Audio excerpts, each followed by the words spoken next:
Ahoy there, Lorcana fans! I'm Ian, and I'm back with another new Fabled deck video. So we're looking at 5 decks this time.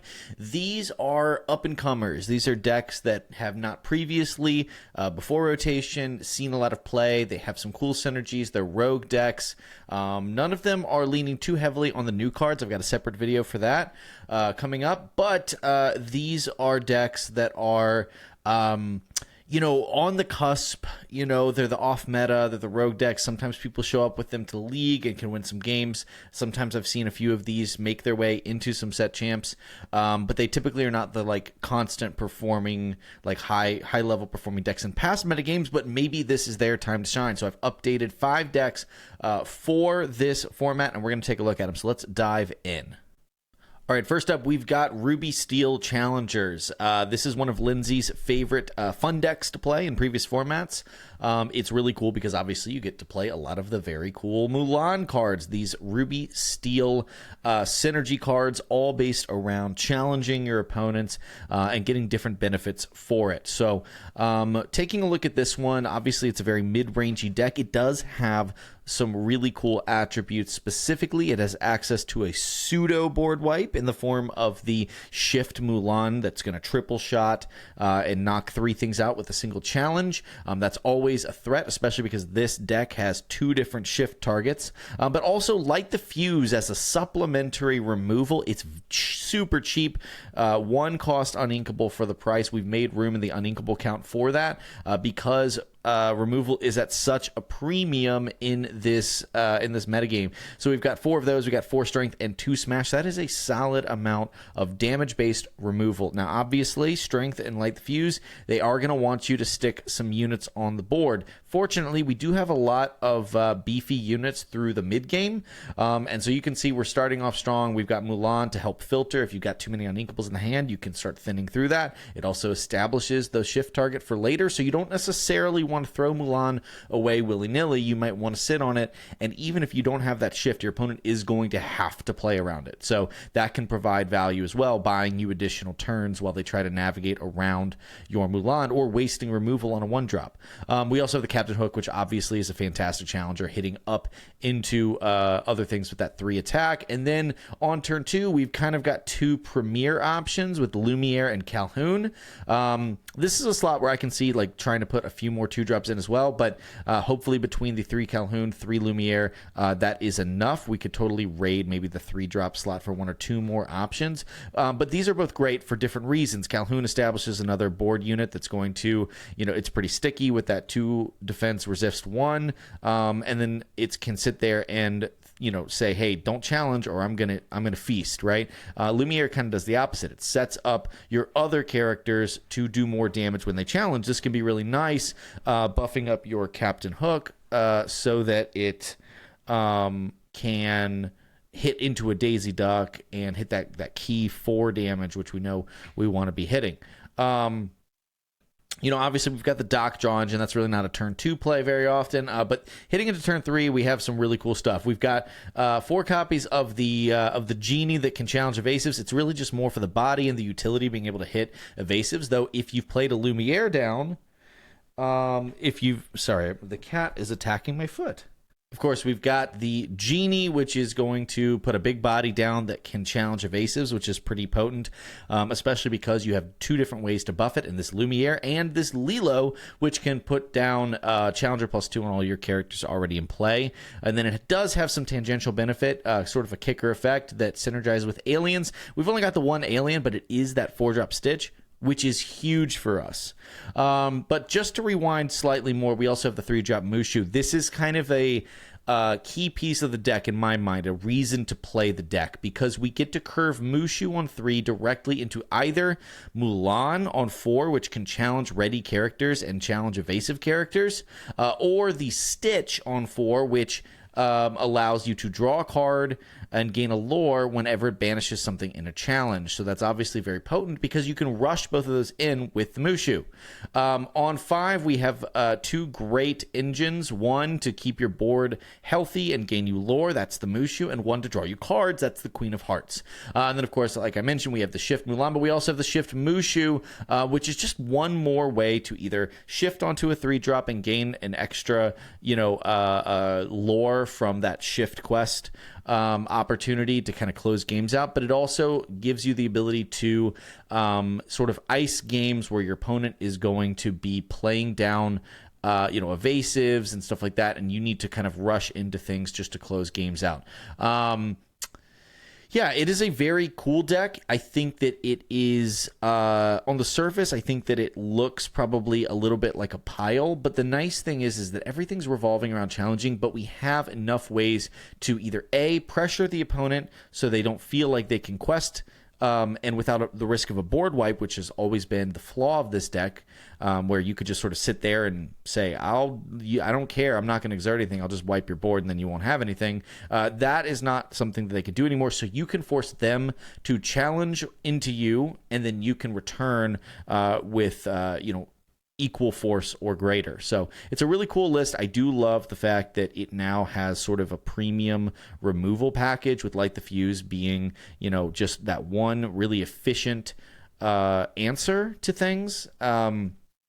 And that will let you sort of break open stagnant board states because you can weave it in as a 1 cost along with other characters. So that's a really cool list. I think there's a lot of opportunity for this. There's other things that could be worked in. The Robin Hood 5-drop, we just don't have that good shift target anymore, which is kind of a bummer. But maybe it's just good in and of itself as a 5-drop.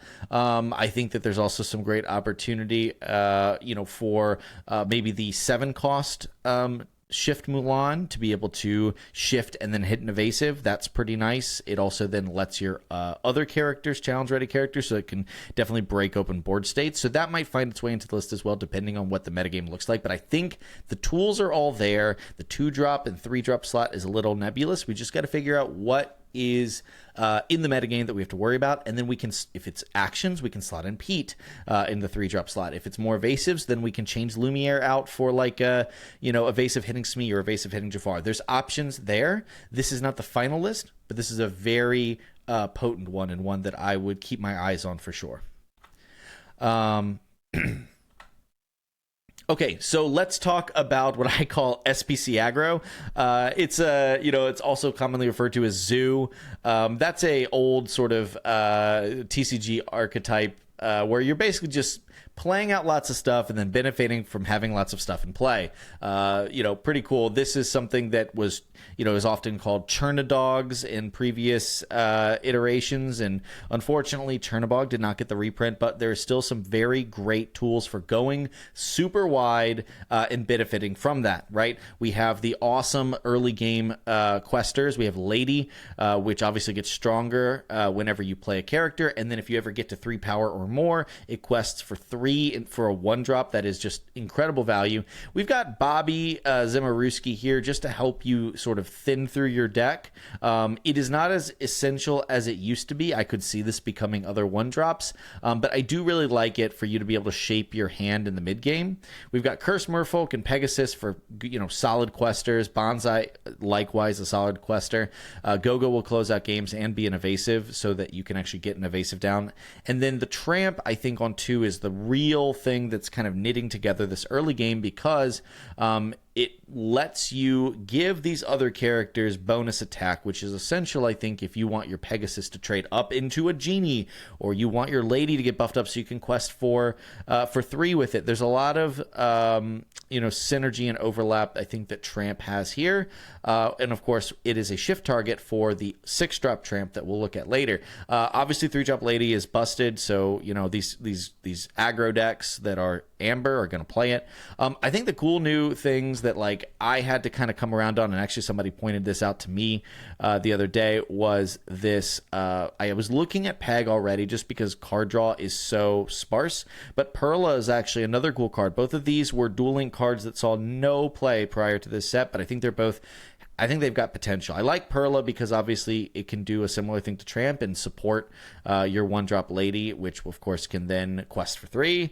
It also just lets you do a little bit of board trading if you're against another aggro deck. But Peg, I think, is the one that's really cool and kind of what I wanted to build around here, because she says you can exert her, and if you have 3 or more characters in play, you draw a card. That's pretty cool because it's not an on quest or on challenge ability, it's an exert ability. So we can then follow it up with the Sven on 4, ready it up, do it again. And Sven obviously also has some latent synergy with, you know, strong questers like Cursed Merfolk or Lady that we want to quest with, and we know they're going to trade into. We can ready it up. We've got Chip in here. I've heard some buzz from players about doubling down on even more stuff, more discard stuff. It's interesting. I like Chip because I like the stat line. I like the efficiency because at that point in the game, a lot of decks don't have a ton of card draw. There's even more. I didn't want to make it a huge part of my game plan to, you know, have too much discard, but Chip's just very efficient. It's got the stats that I want, but I could see myself leaning more into sort of a discard sub package. We've already got Chip, we've got Cursed Merfolk. You could do more and just try to be like, I'm drawing cards and playing lots of bodies. You're running out of resources and can't respond. It's something that could definitely work against slower decks, and that's, you know, really kind of worth considering, maybe including that. Maybe you put the 2-drop Ursula. I've been avoiding Ursula. I have not been playing Ursula in too many decks because I haven't been seeing as many songs out there, but maybe those come in because obviously if you can, you know, snipe a song early, depending on, you know, if it's a power line deck and removing, you know, a song that they're going to sing to then let them rush the power line, that could be really good. We will see what the meta demands, and I think there's, you know, wiggle room in this list. But the top end is really cool. The Lady obviously is incredible value in this low card draw environment because it lets you get back 2 characters that cost 2 or less, and so you can just be pulling back things like Lady and Tramp. You can pull back Bonsai and Merfolk. Like, there's so many great targets to help you get over the finish line. You can even pull back a Go-Go, and then you'll know you've got that ace up your sleeve if your opponent ever dares to start taking trades into you. You've got those little bursts of lore. I really like it. The shift is sometimes relevant too, not as much as it used to be, though. I could see putting in the uninkable 1-drop Lady, depending on, you know, how we want to do it, if we want to shift it more often. But I think it's most commonly just going to be played for 5, which is pretty cool. Now the Tramp is different. I love to shift this Tramp onto the 2-drop Tramp after I've already gotten the value, because it has very little value as a 1/3, but shifting it in on 4 and then questing my other stuff and saying, hey, if you want to, you know, banish anything, I'm going to get those cards back. And again, we've talked about how important cards are. It's also a 2/8, the quest for 2. Very, very hard to deal with right now. And I think that can really be a way to just put your foot on the gas, and, you know, your opponent will never be able to keep up with your resources because you're drawing as your things are dying. And more importantly, they're throwing everything at this 2/8. And there's no way that they can efficiently deal with the 2/8 in this current metagame without things like brawls. So anyways, Improvise is there just for a little bit of cycle. And also just, I really like Improvise right now. Like, I'm really high on Improvise as a card to just hit an extra number when you need to hit it. But also there's Cobras running around. There's Iagos, you know, from time to time, depending on, you know, how the Blurple players are feeling about it. And so it's just nice to have. It cycles itself. It's a card that if you know you're not going to really need it because there's not a lot that you want to challenge, you can ink it. It's no big deal. I really like Mother Knows Best right now. Like, I really like Mother Knows Best. This is a deck that if it can get ahead on the board and know that it can quest obnoxiously and they are not going to be able to remove everything in one turn, this deck just runs away with games. So I like these 2 copies of Mother Knows Best. Obviously, I don't want to go too all in on it. There's a lot of uninkables already. But the ability for, like, your 3-drop Lady or your Perla or something like that to just sing this, or Chip, right, later in the game, to just sing this and remove their big 5-drop or 6-drop that they've played down and spent all that effort on, and then you quest in their face and say replay that or else. I'm really high on that concept, and so in across all of green. So I've been putting a lot of Mother Knows Best in my list. So that's SPC aggro. You know, I really think that there is I really think that this aggro deck will prove to be viable. You can even, if you want, try to do the Tiana thing. I think a lot of decks are going to be fixating super hard on Tiana, and because this deck does not really support the Tiana as well as other decks, you would kind of would need to go like Aurora into it, but you don't have other princesses. So I am kind of low on Tiana in this shell. You could do it for sure, but ultimately, I think people are going to fixate so hard on Tiana, they're going to start finding, clean answers. And this saying, I don't really need it. I have so much card draw. It's not such a big deal like it is in Amber-steel, which just doesn't have as much draw as it used to. So that's my theory anyways. Let me know what you think about that. Okay, emotional damage. This is one of Gibby and I's favorite decks, like all-time favorite decks, but favorite deck from last set. We were playing it a lot early in the set. The problem with emotional damage, this Ruby-amethyst damage movement, is that it massively struggled into control decks. It just could not come up with an answer for red blue. It did not have the late game draw potential that the other Ruby-amethyst decks had. It did not quite have enough evasives to deal with the pan Iago strategies into Elsa, into Maui, or whatever, or into Gogos and Diablos. Like, it just didn't have enough evasives to deal with the onslaught of evasives that dominated the meta. But it does have some, and more importantly, it has ways to hit evasives even if they are, even if you don't have an evasive in play. The whole concept here with this deck is we are moving damage from our side to their side, and we can put damage into play on our side several different ways. We have things like the 1-drop Mulan, the 3-drop Medusa, which can come down, damage one of your 2-drops, which strategically have more than 2 defense, so they can absorb that damage, and then bounce a 2-drop, which is really nice. This Madame Medusa can just be an absolute game winner, right away in the early game, just obviating their turn to play. Mother Gothel as a 3-cost along with Prince John. These are sort of the like, depending on the matchup, is which of these 3-drops do you want to play given in a matchup, which can be a little bit hard to learn, like which one do I play when.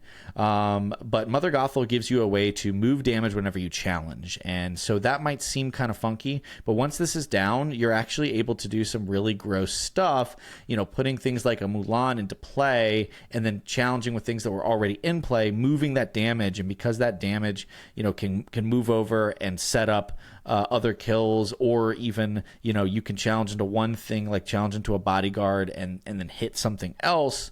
It really has some very powerful implications and some really unique lines that you can set up with it. Prince John, on the other hand, he's a beat stick. 5/5 for 3 is ridiculous. And you would look at that downside of whenever your opponent plays a character, put a damage on him as a problem. But in fact, it's not. You want that damage in play because then you're able to start moving it away with the Mother Gothels. And then, of course, in the later turns with things like Panic and Bell, which are all just going to start chipping that damage over, as well as one of your main card draw engines. Obviously, we have Genie, we have the library, but we really love Everybody's Got a Weakness. This is a card that I can regularly get, to move 2 or 3 damage to an opposing character and draw 2 or 3 cards. I'm almost always getting at least 2 with it, but I've had turns where I've moved 4 damage and drawn 4 cards. It really is pretty potent in this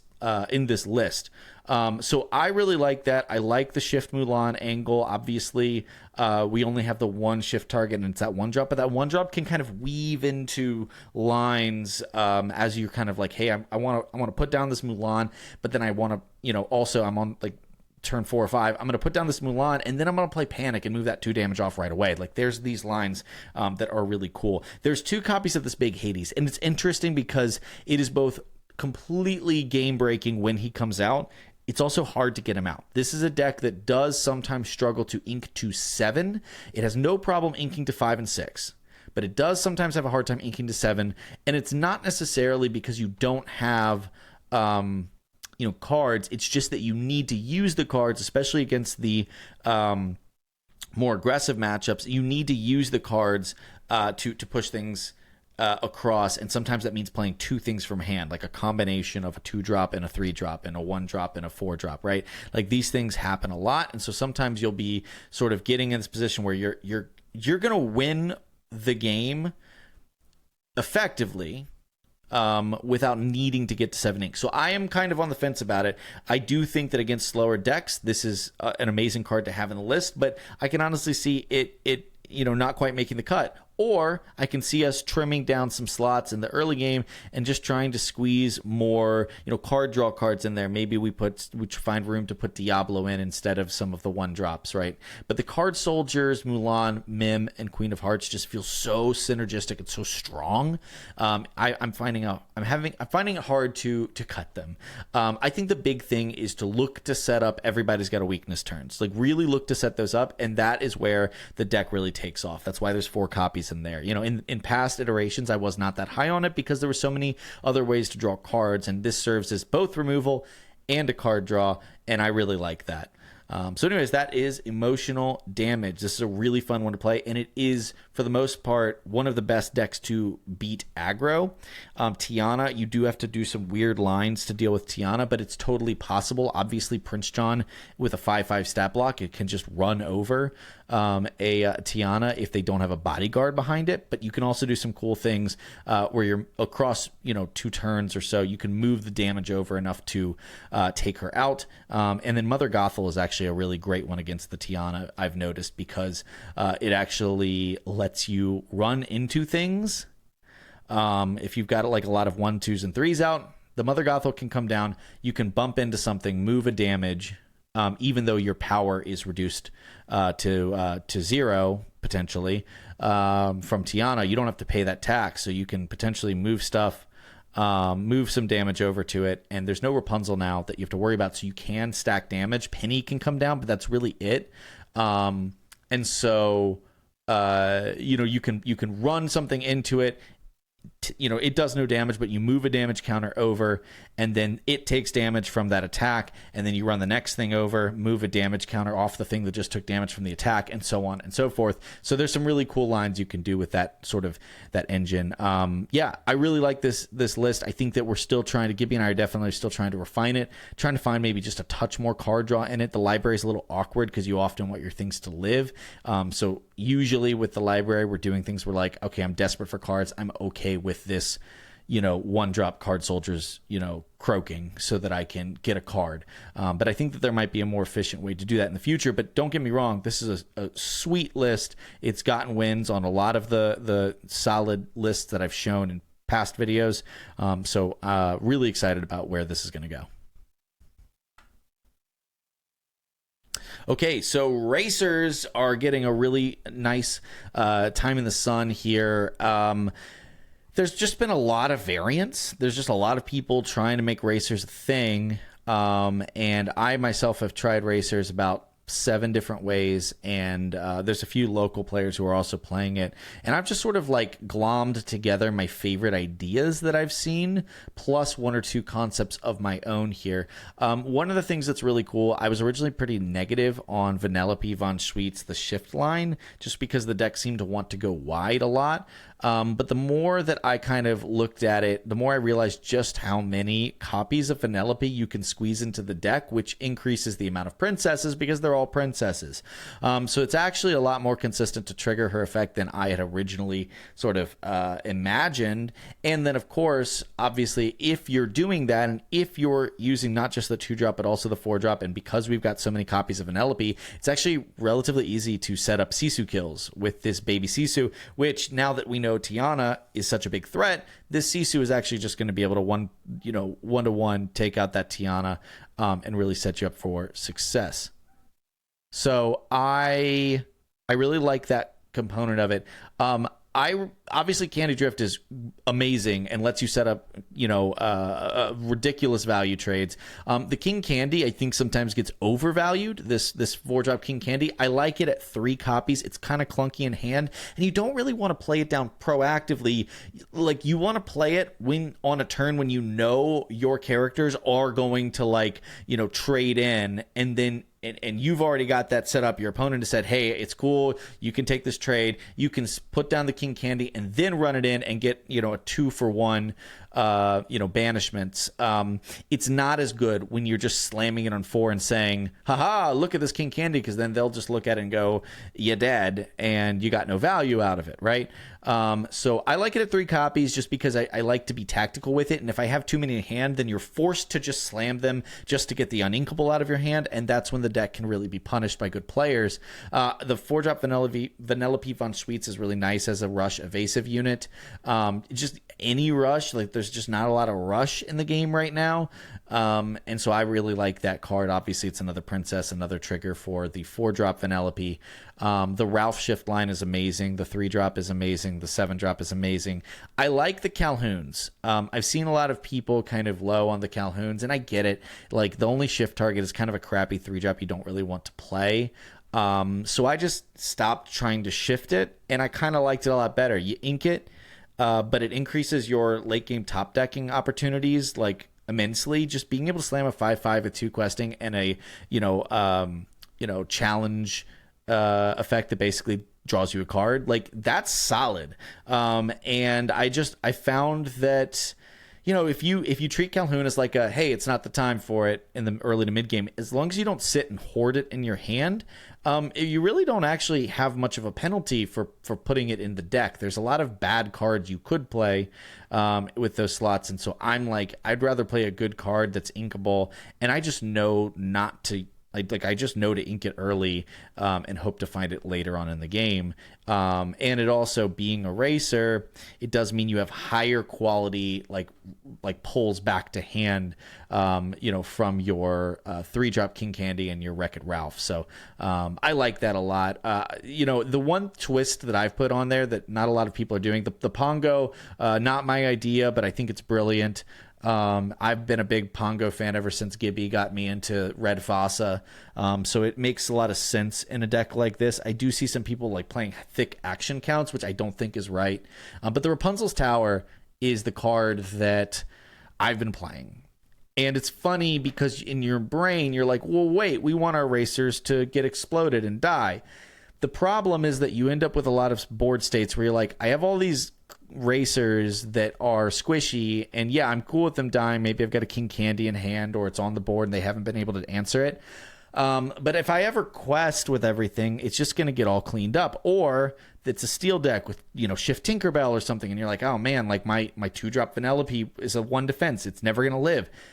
Rapunzel's Tower is a fantastic option because it serves 2 purposes. 1, it lets you stack all of your squishy things on it and they can start questing and your opponent has to answer it. 2, if they answer the tower, then they've exerted characters for you to challenge in. You can drop your King Candy, you can blow it up, and you get those great opportunities. So I'm really high on this Rapunzel's Tower. I think it's my kind of bit of spice. It also turns on the Taffeta Mutton Fudge, which is a card you don't really want to play anyways, because it's a 1-cost 1/2 with with an action that's almost never relevant. It's never relevant in most lists that don't run locations. It's really designed more for the Sugar Rush Speedway, but this does give you an opportunity that sometimes Taffeta might be able to see, to come down and ding a lore. And yeah, I really like this. I really like this list. It's so fun. It's also so cheap, guys. Like, if you're ever going to try to get a friend into Lorcana, this is the deck to do it with, because it's a theme deck. It's got a ton of fun characters. It has removal. It has recursion, right? So it's got resource extension. You have rush and interaction to deal with your opponent, but you also, you have like you have a location, you have an action. It's just got a little bit of everything, and it's so synergistic for the price tag. I think that this is like $14 or $15 in all of singles, but you can find most of this in the bargain bin, scrounging around at your locals. You could probably get 7 people to volunteer to just give you these cards because they're not worth much. There's no legendaries in the list, and the deck doesn't seem to want them. So I highly encourage folks to give this a try and build a list of this. I've been doing this. I've been building, budget theme decks out of some of the dueling stuff and just sticking it, in a box at League, so that when new players come in and they don't have a cohesive deck, or maybe they don't have cards, they just want to give it a try, I can just hand it to them and be like, here, it costs me nothing. I've already got the cards in bulk. Why not build decks just hand out, and this is a solid quality deck. I'm excited to see how it improves over time and how people, adapt it to the meta. Maybe it won't hold up at the highest level of play, but it's definitely a solid, like, mid-level play. Like, this can be a strong, competitor at the local level. I've seen it. It's happened at our league nights, so really excited about that. All right, and finally we have Ally Aggro. I'm calling it Galactic Alliance, whatever. You get the idea. So we're really leaning on the Jasmine in this build, as well as the Mine package. So obviously we're playing Doc. Obviously, we were going to play Jasmines. Let's jam the Happies in there. Let's jam a few extra copies of Jasmine. It is an aggro deck after all. I'm also confident that a non-aggro version of an ally synergy could really work here. Jasmine has no compunctions about what cost the ally has to be. So there's some great quality, higher cost ally cards out there, including Vincenzo, which is really cool if you're playing more of a mid-range strategy. But this is ultimately an aggro deck, and it's got some really unique features that a lot of other aggro decks don't have. Now, yes, it does not have Tiana. Bummer.